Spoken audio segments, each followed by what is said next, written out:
Hey, welcome back to I Can't Play Guitar. My name is Jamie, and I can't play the guitar. Today, we are continuing our quest to learn how to play the guitar, and we are gonna look briefly at the Orange Amps course we've been working on, but more than that, we're just gonna um, watch some videos and do some chord work. That's what we've been doing. We apologize. We haven't been uploading regularly. We haven't been streaming regularly because I've started to work from home right here. So um, it's been hard to sit and film myself and everything after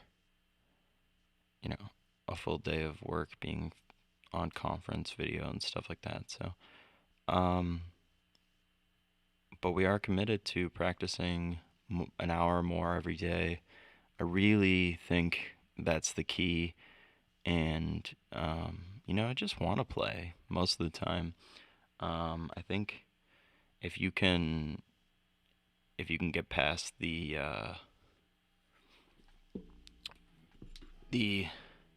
small hurdle of being able to play more often and for longer, and actually work on stuff and enjoy working on stuff. I think if you just get in a groove, playing with a metronome can be really fun. Playing along with other tracks can be really fun, and then learning songs that have difficult and useful changes in them. Like the one thing I realized really quickly reading through the Orange Amps course, they suggested on one of the first pages to play um, Space Oddity, and that song has an F chord in it, which is notorious for being really like just a bugger. And I don't know, I just felt like I looked into it, and the fact was F chords, this C chord, F chord like this. That's not even that good, but and then bar chords in general. Got this one right in Day Tripper, and then right up to here.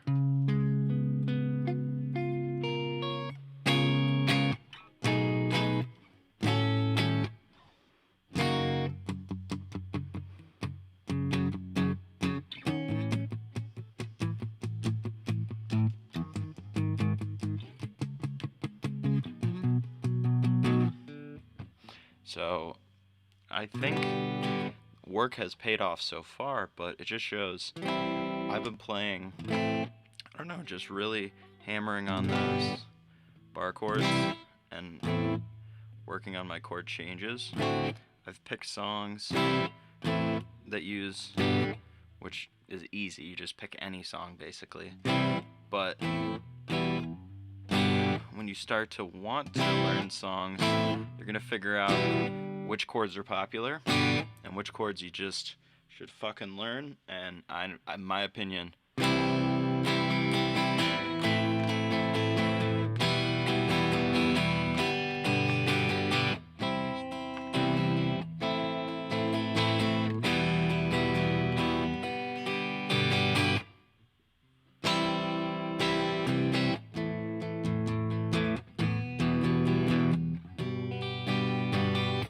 it's more fun to play anyway. I don't know how much better I am, but it feels a lot better.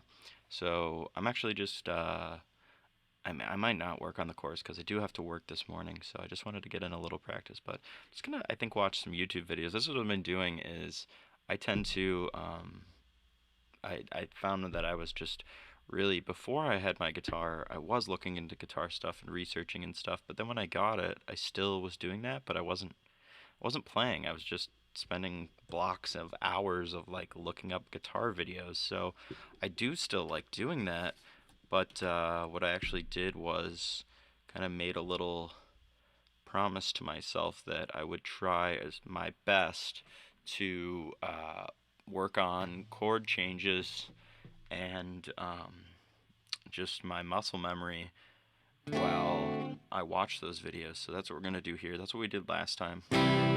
And, you know, a lot of people swear by, and I don't think it's the only answer, but right now, a lot of my problem is that I just need to be able to form the shapes quicker and just so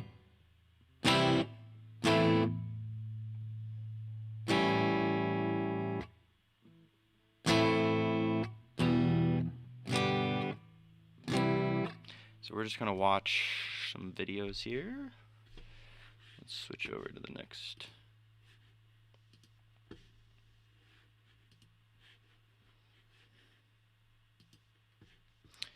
Hold on here.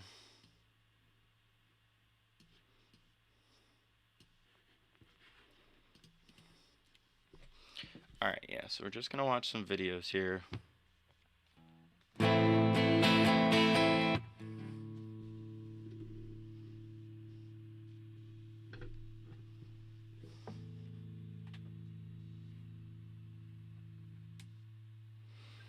And we're gonna play some guitar. What is this one? In the Blues. This guy's good. We were learning a song. Oh yeah, I wanted to check out this pedal. Quad reverb delay.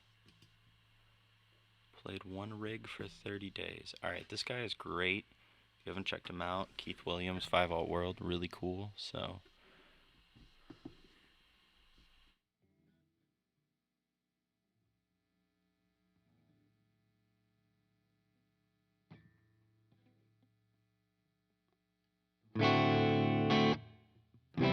space for a big workbench to have a setup for working on guitars. 3 great ideas come together to make this a compact workstation for repairs and setups. The first idea comes.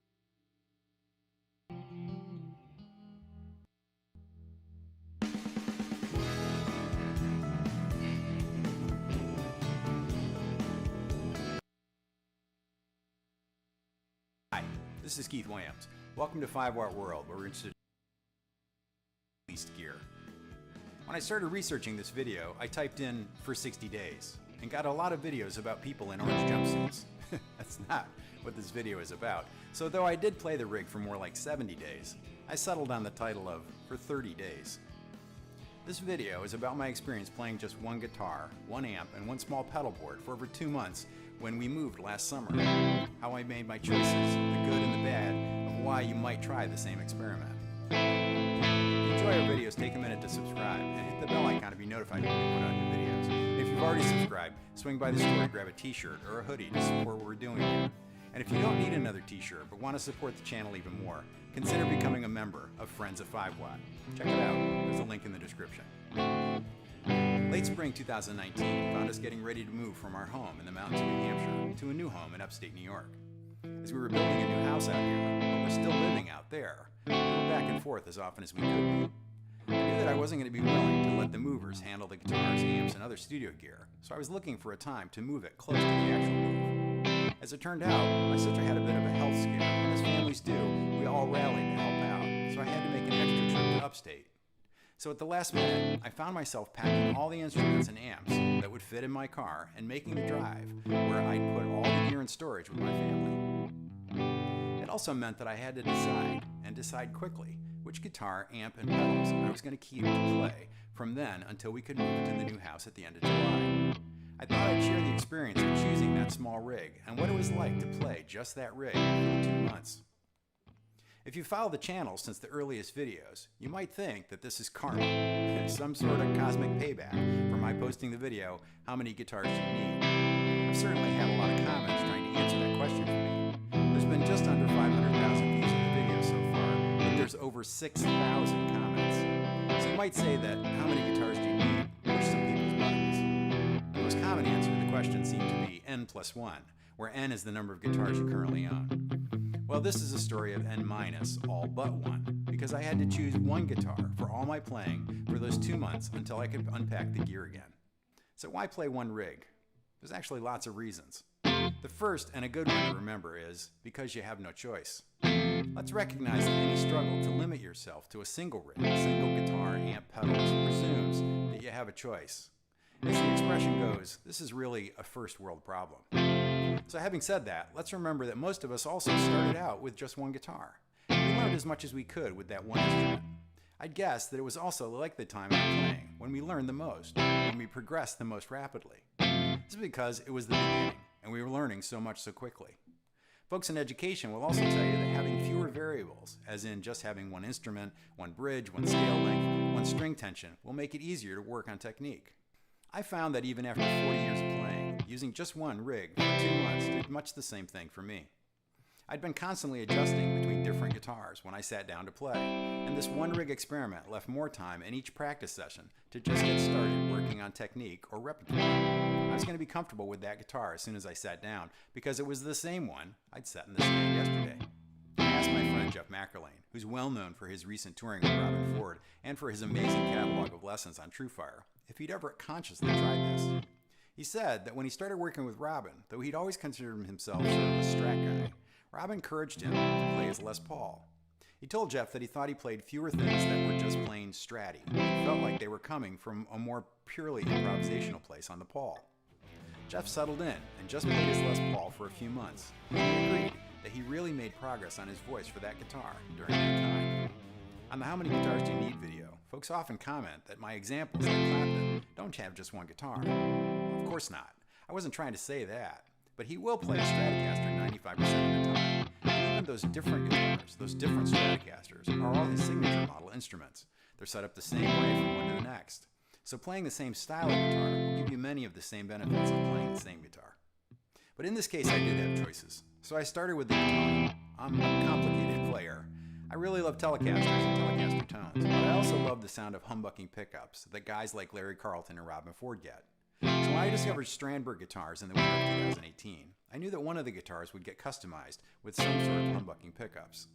This guitar has appeared in the background in a number of videos, but I don't think I've played it in the video yet. It started life as a limited edition Salem Deluxe model that I bought as a refurbished instrument direct from the company. If there was something wrong with the guitar, I couldn't find it. But knowing it was a refurb also made me feel like I didn't need to be so precious with it, and I could wade right in and start customizing. So I took the guitar to my local repair guy extraordinaire, Chris Anderson, and said, let's turn this into the 59 Les Paul I won't ever have. He loved the idea. You see, I'm always hearing people say that the best old Les Pauls are like Telecasters on steroids. Not just the guys on TDPRI, but also the guys on the Les Paul forum. It's kind of endless, really. They say that old Les Pauls have all that punch from this slab of mahogany, but they also have this top end that we tend to associate with Telecasters. The Salem isn't a very big guitar, and I've always loved the sound of mini humbuckers in the deluxe Les Pauls, so we started with that premise. Chris has known custom pickup guru Lindy Fralin for 30 years, so that's where we went for the pickups. We wanted a humbucking pickup that would fit in the Tele bridge slot. Lindy recommended his blade pickup in a blues special winding to balance with the vintage PAF Voice Mini we'd chosen to put in the neck position. The bridge position is wound ever so slightly higher, and that warms up the tone while helping it balance volume-wise with the larger pickup in the neck. I mailed the original pickguard and the mini humbucker to Tony Dudzik at Pickguard and had him make me a custom tortoise guard. I've always liked the combination of candy apple red and tortoise. Your mileage may vary. Chris did a great job, and the guitar was all I wanted, from jazzy neck tones to those fat bridge tones you hear on Robben Ford's Blue Line records. All that had just happened that winter, so it was already the guitar I was playing most of the time. That explains how the Salem ended up with humbuckers, and it also explains how easy it was for me to settle on one guitar for those 2 months. Also, the fact that this headless guitar in its gig bag is just 36 inches long, that didn't hurt a bit. I talked to a couple of gigging players about why they mostly use the same rig when I was putting this video together. My buddy Zach Childs from over at Ask Zach said that one of the best reasons to keep your rig simple is that if you know your pedal board inside out, let's say, hypothetically, if your 7-year-old decides to play with the knobs, you could put everything back where it belongs from memory. My buddy Dan Lurie, an amp tech designer and builder from my old hometown of Burlington, Vermont, is a perfect model of this. He plays at home every day, but he also gets together with bandmates for a weekly rehearsal. At home, he has a 5-watt version of the 40-watt amp he has in his band space. He also has 2 identical pedal boards, one at home and one in his rehearsal space, and he just carries his favorite guitar back and forth. He knows exactly what tones he can get from each rig, and as new tunes are added to the set, he knows how to get the sounds he needs. They also showed a story about being in a band with another guitar player years ago. The guy was a real gear hound, and we'd show up each week with something new pedal, new amp, new guitar. Each week the guy would spend a bunch of time trying to dial in his new gear. Finally, about 2 months into this, Dan blurted out, "Okay, either the new pedal or you or I have to go. It doesn't matter to me which one it is." I was laughing so hard at the story I forgot to ask which one left. Of course, the takeaway here is changing gear is fine, but stick with the gear long enough if you know it and respect it when it's time. Dan's story is a good segue to the amp that I chose for these 2 months. Leading up to our meeting, I've been playing a driver of 2 amps built by Dan at FYD. Both 5-watt amplifiers, one a Marshall style and one a Fender Reverb style. They sat on top of a bookshelf in my practice studio space. They filled in the sonic gaps in each other's tonal range, and together they were this amazing 3D playing experience. So when it came time to choose, I knew that the Fender Reverb style, the Big Verb as Dan calls it, would be the one. It has a really beautiful reverb, and honestly, if I wasn't so addicted to delay and a touch of grit, I'd have been fine with just the guitar and the Big Verb for the 2 months my gear was going to be in storage.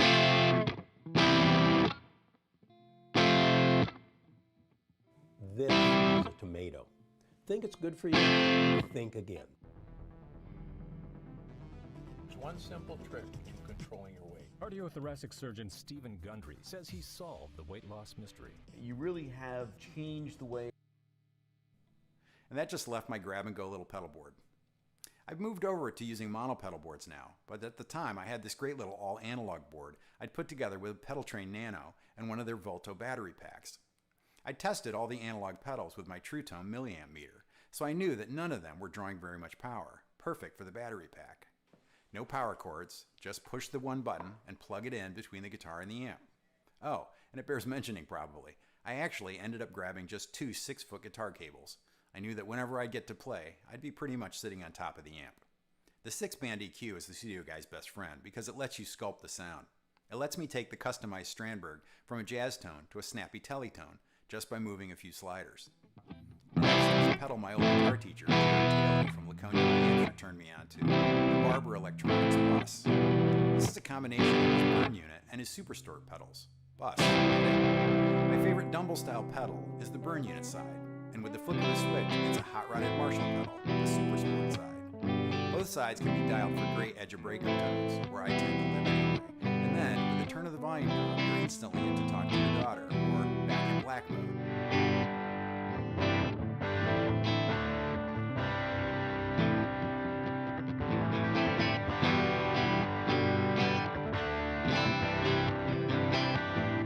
On top of that, it gives you a voicing switch. It gives you 3 different EQ and harmonics curves that can be used with each side of the circuit.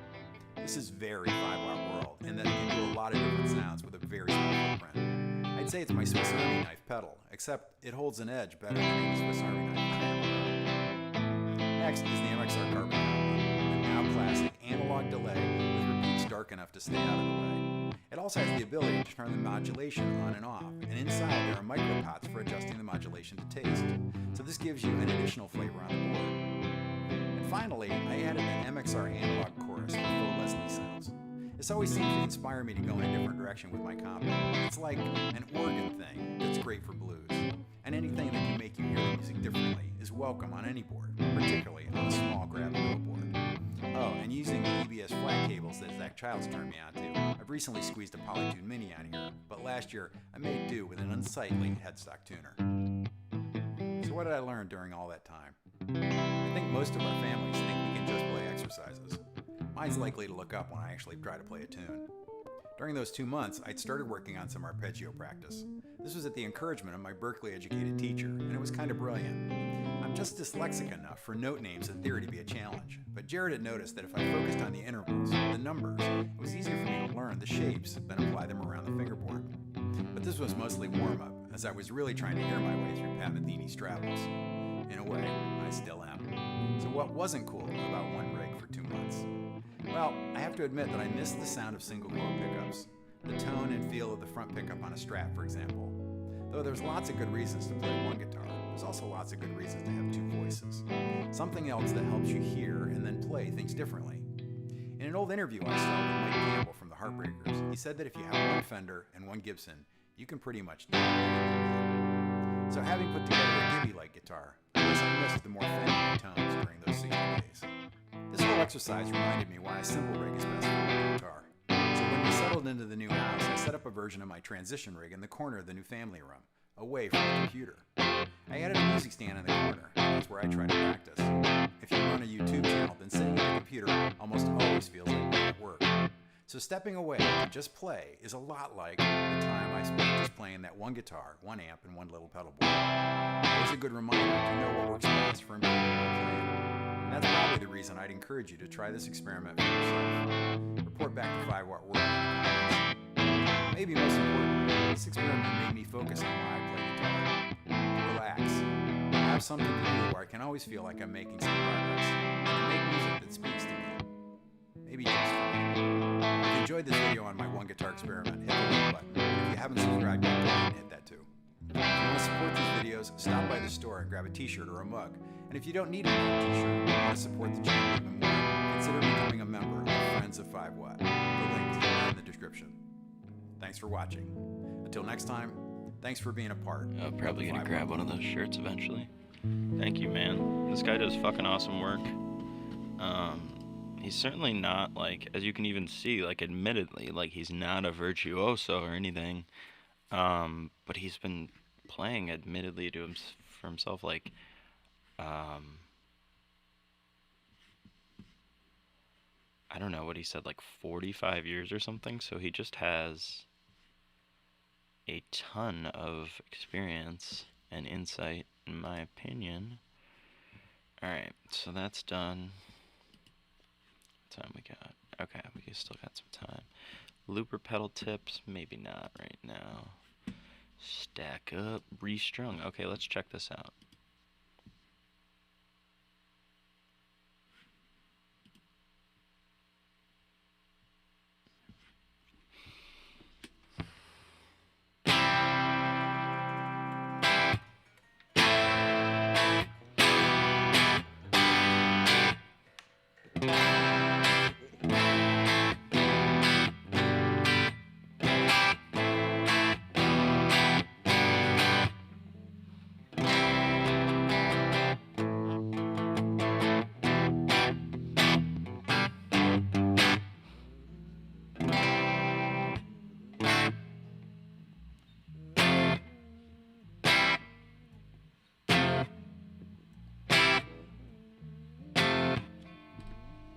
I'm gonna pull my guitar down a little bit so you guys can hear what they're doing on here.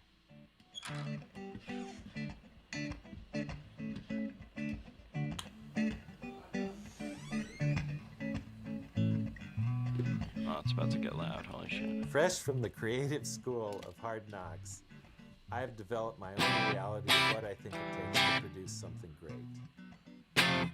It takes blind optimism, not too much practicality, and a plan that so boxes you in there's no escape.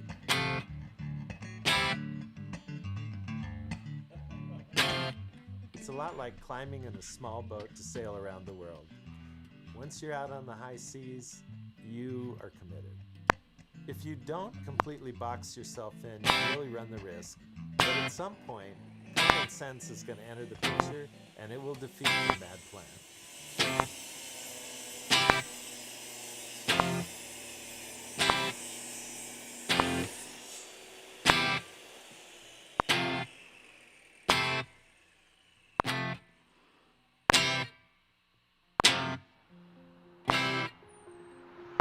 Shit. With a nuclear physicist as a father, you realize at a really young age that they don't make mistakes. If they do make mistakes, they're huge mistakes. And so I grew up with the concept that you do everything possible to avoid mistakes. I realized at a much later point in my life that my father, because his brain worked in a certain way to really hyper-focus on nuclear physics, he did not have the capacity to understand how other people could live a quality life that was very different than his experience. He understood his experience and the way he made his choices, and those were the only ones that really made sense to him. So I had to toughen myself up by sort of valuing myself and valuing being an artist and being a musician and doing things that were not scientific.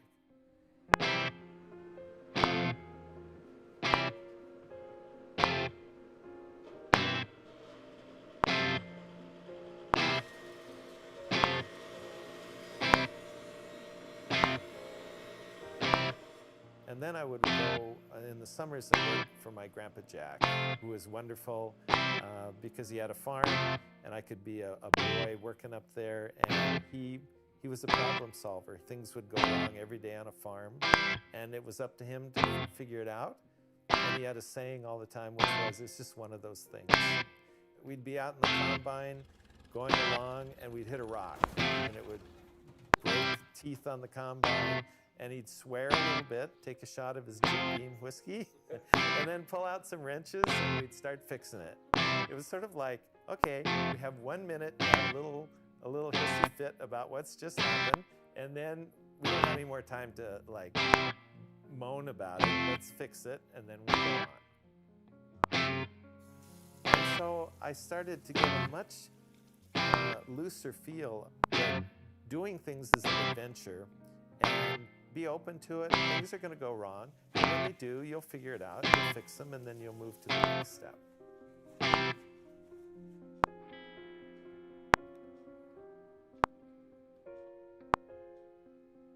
So at 12 years old, I was in a rock band. Actually, I have no Not a idea good what this one. is even about. We were loud. That was our specialty.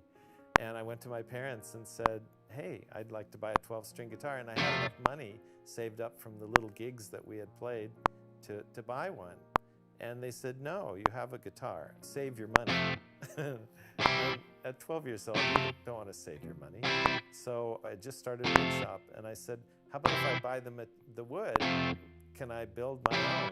And I think it was just one of those moments where your parents can't say no to you, although they didn't think I had any ability to make a guitar.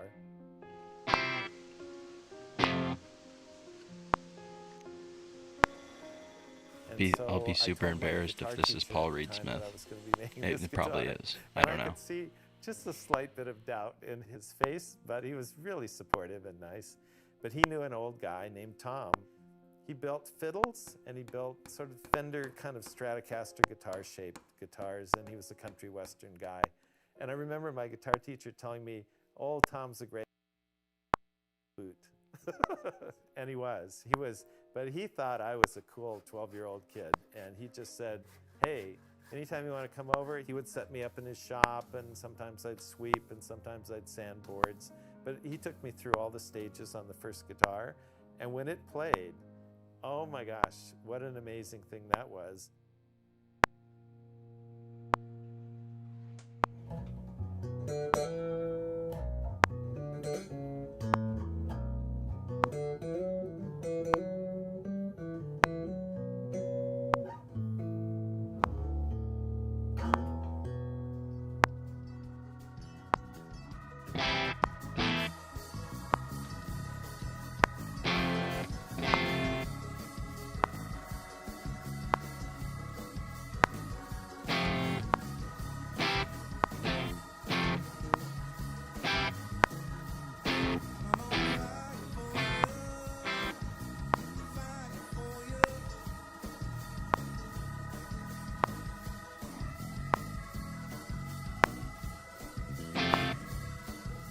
Between 12 and 18, I made 30 guitars. I'd never really thought of it as I would ever make a living at that. It was just a really interesting, fun thing to do. I knew that I could do it, and I knew what the thrill of making something that was unlike a piece of furniture that you could sit at, that a musical instrument in my hands or in somebody else's hands was like an amazing magic trick. There's such a payoff to making a musical instrument.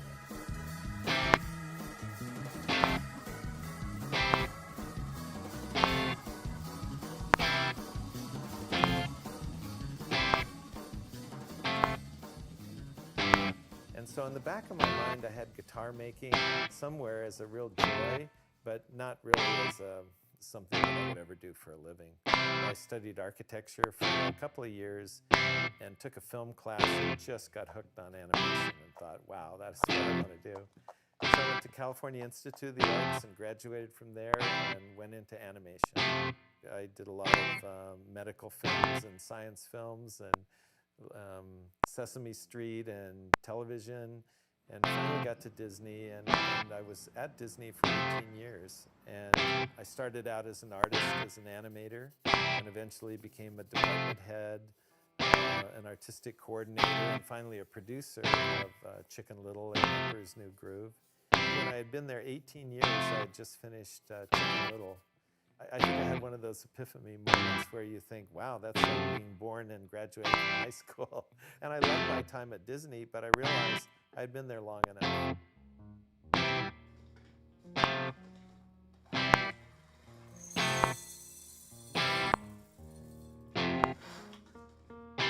I think everybody always admires the ball player that kind of knows when the time's up before they've had 2 or 3 years where they never even get in the game because their Achilles tendon is blown out or something. So I just had a sense, okay, this is about time to make a change. Also, I had enough artistic experience to start to develop a belief in what I could do if I just focused and had a confidence that if left alone to do what made sense to me, things would go well.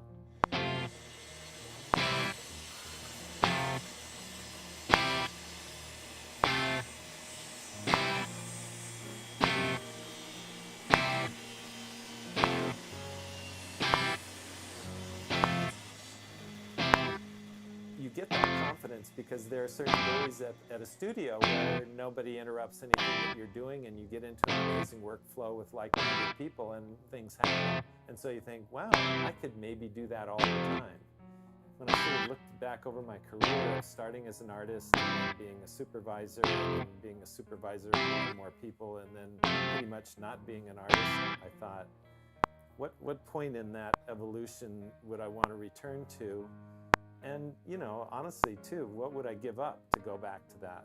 You work your way up the ladder and you have an assistant that does a lot of things for you. And all of a sudden, now you go back down the food chain.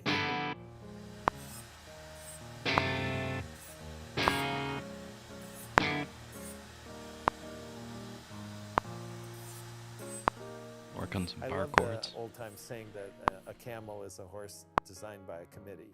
And that makes me laugh every time I think about that saying. But the Disney company was a great teacher to me to know that if you get too many collaborators in the soup, even though everybody means well, everybody wants a success, you get to a point where you go, you know what? There's a reason why a singular artistic vision, it has a value to it.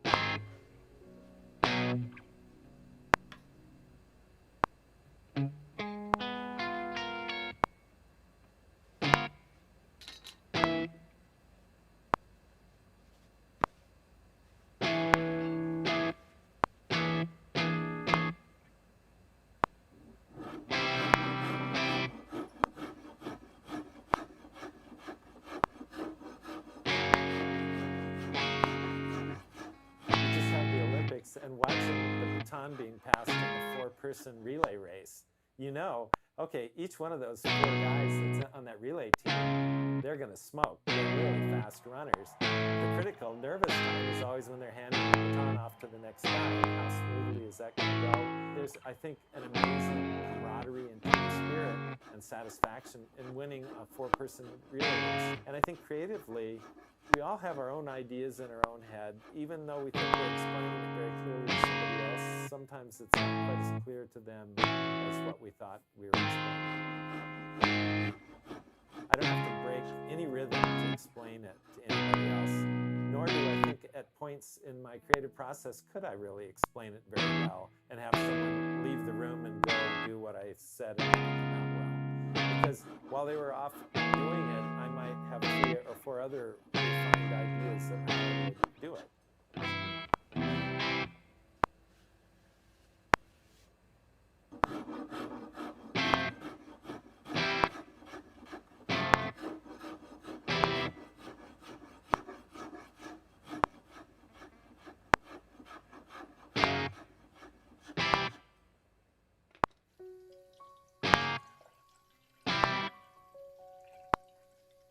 From the film industry, most people would agree when you don't mess around enough with the director and you actually let him direct the movie without too many audience suggestions, that's usually the best. So if you believe in a singular vision as an artist and you have confidence in yourself, the more steps that you're willing to do on whatever your project, the more it's going to be your vision. So now back to the luxury that I have working by myself. I don't have to explain my idea to anyone. I can start on something without 100% it all fleshed out as to how I'm going to do something. And I have confidence about what I can do. And I just have to go do it. I have to go test it. I could go down in flames, or it could be glorious.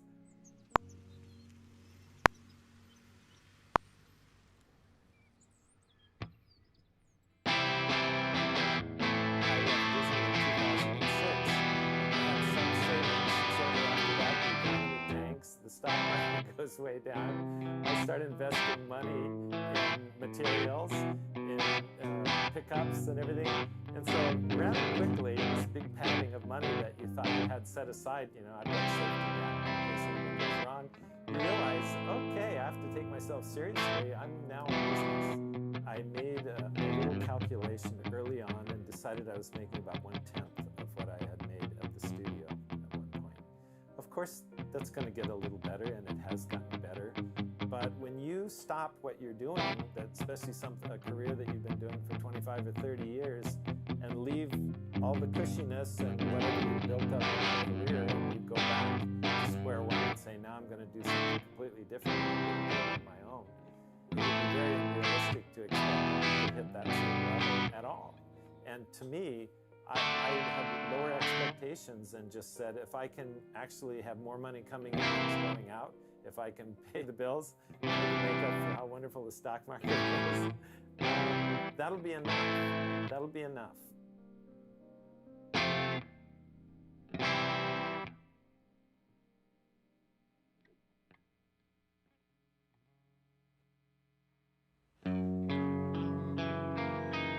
I decided, like most any business that wants to succeed, you want to start out as lean as you possibly can. So I started working at my house, and when it came to the drudgery work, I was going to do it all myself.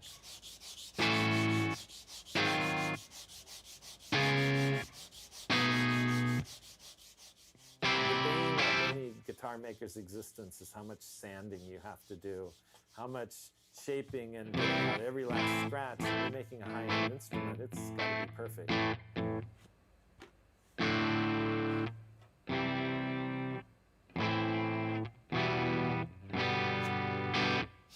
decided that drudgery work, I would have to mentally think of that in a different way. I can't beat myself up for, gee, when I was at Disney, I had people that would help me do all those kind of things, and now I'm on my own, and it's all up to me, or it doesn't get done.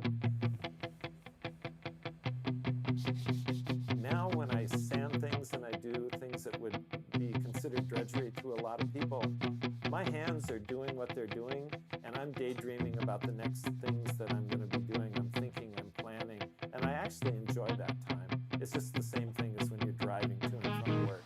It gives you space to really be creative and think about things. I came up with this idea, well, I'll make 12 bass guitars. I'll use many different wood combinations, and it will be my science lab. I'll go through all 12 and I'll see. And if I have a few disasters in there, that's okay. It's all about learning. And if you want to do something at a high level, you have to take some chances. Otherwise, you're just going to repeat something that everybody else is doing.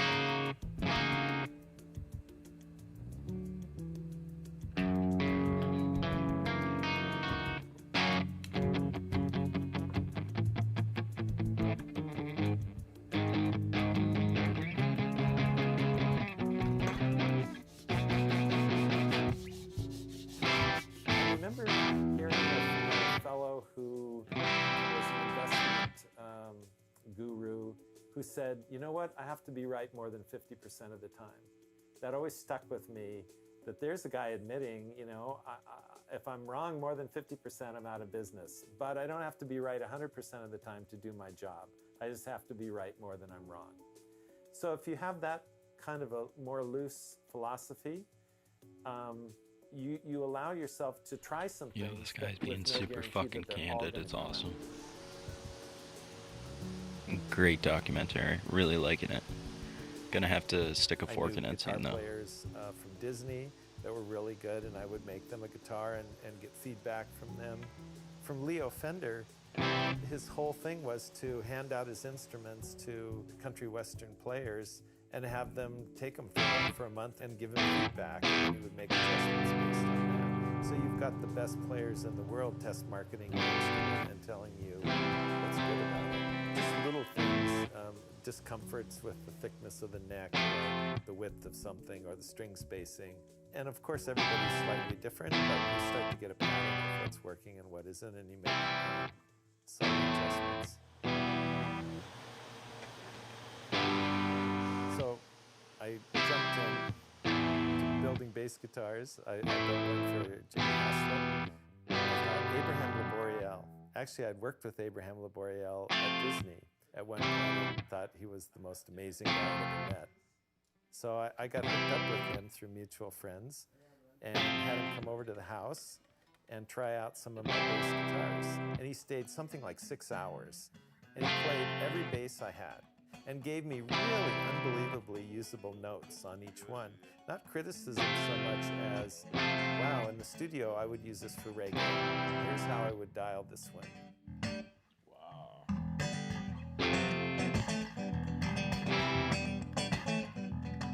So that's what I did. I built him this bass guitar, and also through another mutual friend, James Lorenzo, who was in Megadeth at the time, I built him a radical heavy metal bass guitar that couldn't be more different than the one I built for Abraham. And they both came over to the house the same day to try out their new basses, and so we filmed it.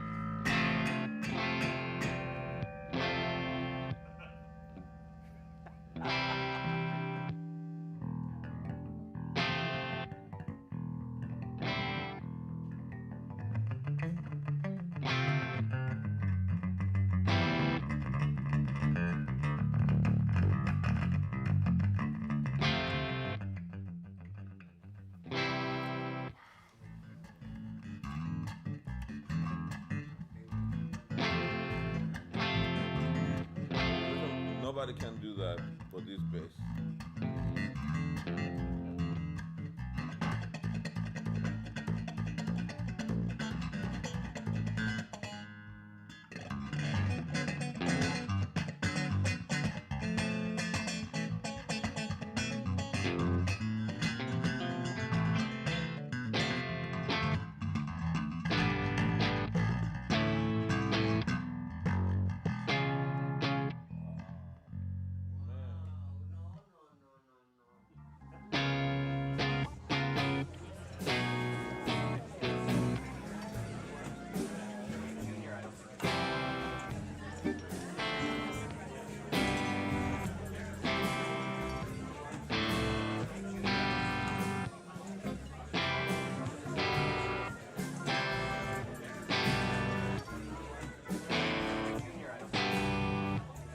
Well, let me tell you, there's a beautiful man named Randy Fulmer Wynn that said to me, bring your favorite instruments so that I can come up with an idea of what kind of an instrument I should make for you.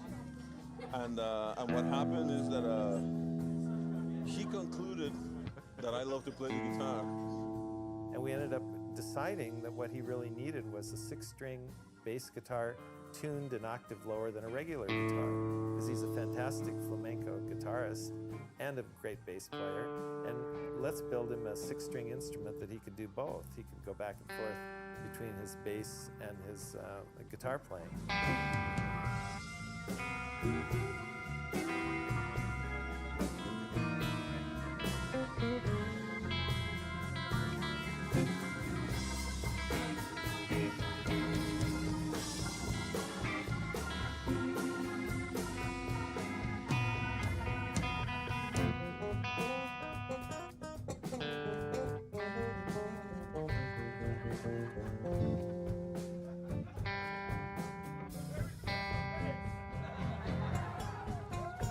And that's why I told the audience, this is a very unusual instrument.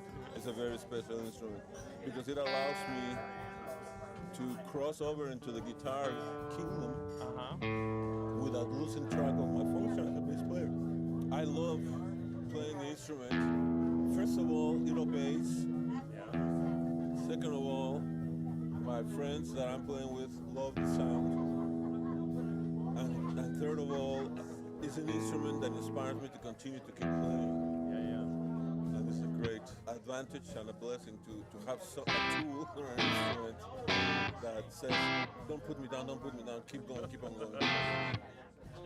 Randy, thank you so much for extending your love and constancy to my life here. And I thank you too, because when I hear you play it, I take myself seriously. I think to myself, oh my God, I must know what I'm doing. Most of the time I don't, but when you're playing, I do. Thank you so much, and this is an unforgettable night, man.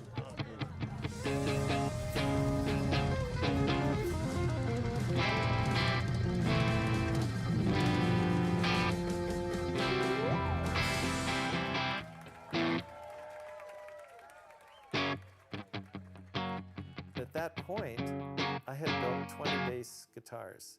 I assumed I would have some failures in that, but whatever came out, I would learn some things.